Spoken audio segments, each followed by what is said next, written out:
Guys, my name is Ankush Gaurav and I welcome you to Gone to series. So far in the REST series, we learned about how to develop those kind of REST APIs which demands clients to make HTTP GET type of requests on them. Now in this tutorial, we are going to learn about how to develop those kind of REST APIs which would demand clients to make HTTP put kind of requests on them. And in addition to that, we are also going to talk about the use of request body annotation as well as the content type request header. So let's start. Guys, before I proceed further and explain everything in this tutorial, let me ask you a basic question. In what scenarios you want to develop REST APIs which demands GET type of requests to be made on them? Well, you would want to develop such kind of REST APIs for only those kind of scenarios where you want clients to read some data which is available at the server side. Now, same question for put kind of requests. In what scenarios you want to develop REST APIs which demands put type of requests to be made on them? Well, you want to develop such kind of REST APIs in only those kind of scenarios where you want clients to update certain information which is kept at the server side. Let me explain you this whole concept by taking a very basic example from this demo application which we have developed so far. So here, what if my requirement is that client should be able to modify a specific student's record which is present at the server, means at this application side. So I want to basically develop this REST API which I want to give to the clients so that clients would make a put request on this REST API.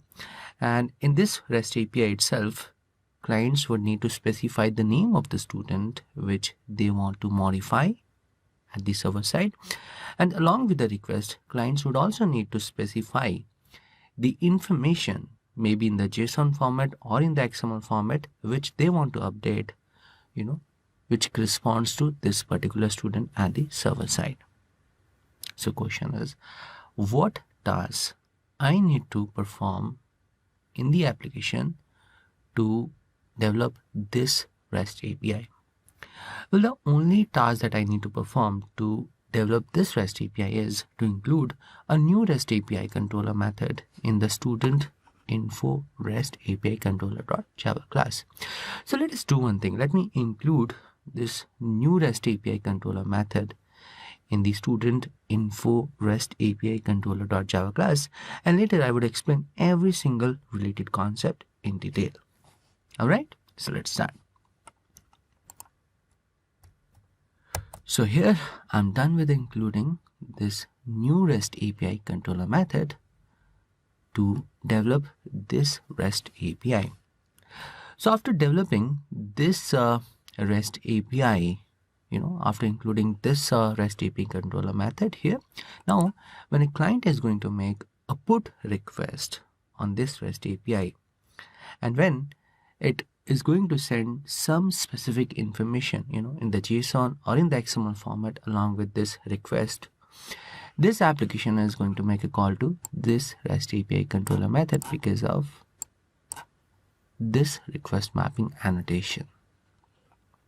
So once this controller method is called, this path variable annotation is simply going to extract the value of name from the REST API which client has used to make the request, and is going to assign the same to the student name variable which is present after path variable annotation. And this is going to work, this overall concept of path variable is going to work exactly the same way as I explained you in the earlier tutorials while explaining you things about this REST API. Now, what is this request body annotation doing over here? Guys, if you notice, for this request to be successful, clients send some information either in JSON format or in the XML format to the server. Now, what request body annotation does, if it finds that the information has come in the JSON format, then it simply makes use of JSON related jars which are present on the class path of this project to convert JSON information into its equivalent Java object, that is this student object. And if it finds that the information has come in the XML format, then it simply makes use of XML related jars which are present on the class path of this project to convert XML message into its equivalent Java object, that is this student object. So request body annotation performs only one job, converting JSON format into its equivalent Java object or XML format into its equivalent Java object. So in whichever format data has come along with this request body annotation is simply going to convert into its equivalent Java object, that is this student object. This is what request body performs. Now inside this, what this REST API controller method is doing? Well, here it's trying to find out the matching student record using student name from the database.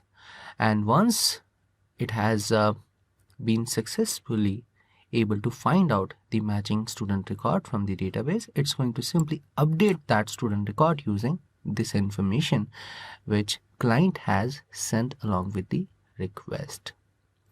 So if this controller method is successfully able to update the information into the database, it's simply going to return true, otherwise it's going to return false. So this is what this overall REST API controller method is performing. Now only thing pending here is to test this REST API. In the next tutorial, I would make use of Postman tool to test this newly developed REST API. And in addition to that, we are also going to learn about content type request header, which client needs to make use of while making the request for this REST API.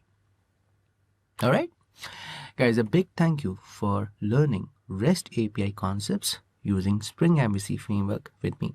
If you have any feedback or any constructive comment, please provide them below the video or simply write to me on this email ID for all of your queries. Please hit the like button if you really liked this video, and do not forget to subscribe to my YouTube channel Gone to Series. And I'm going to catch you in the next part of this tutorial.